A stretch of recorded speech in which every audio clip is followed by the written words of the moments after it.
Let's discuss the fourth stanza. Unless governor, inspector, visitor, this map becomes their window, and these windows that shut upon their lives like catacombs. Break open till they break the town, and show the children to green fields, and make their world run azure on gold sands, and let their tongues run naked into books, the white and green leaves open, history theirs, whose language in the sun.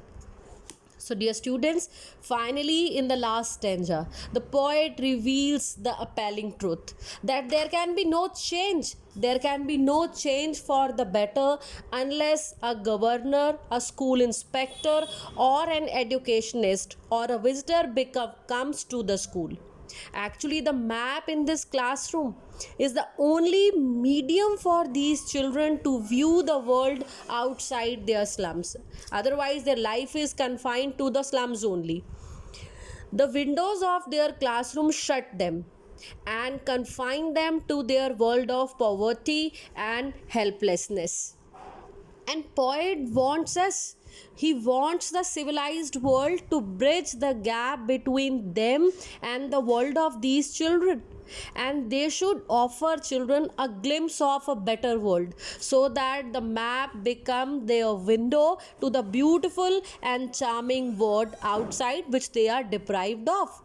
Here we have a term that is that shut upon their lives like catacombs. The word catacomb, that means underground graves. Break open till they break the town, and show the children green fields and make their world. So, dear students, here poet appeals to people who are in power that liberate these slum children from this life that they are leading. He wants the people to break these windows which appear to have sealed the fate of these children. Their future is uncertain and their life is full of hopelessness. He would like to see these children bask in the educational facilities in this world.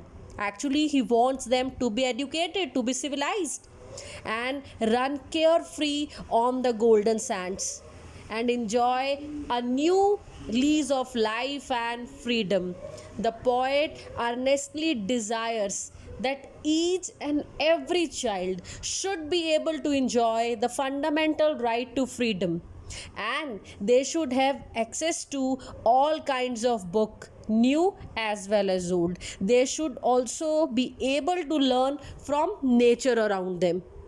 Let their tongues run naked, that means to give them chance to express.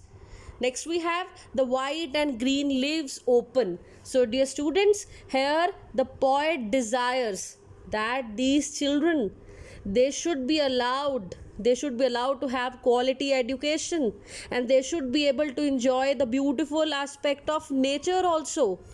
Dear students, poet strongly feels that it's only the education that can help them immensely, because history is written by those whose language has the warmth and energy of the sun. Actually, he ends this poem with a positive note when he expresses his belief that people who are ignited by the spirit of knowledge and learning, they are the ones who create history. It is the moral liability of everyone that you have to come forward to break the barriers between haves and the have nots, and give meaningful education to all. Dear students, for history remembers only those people who are educated and have enlightened themselves for a better world. So this is what we have in paragraph number 4.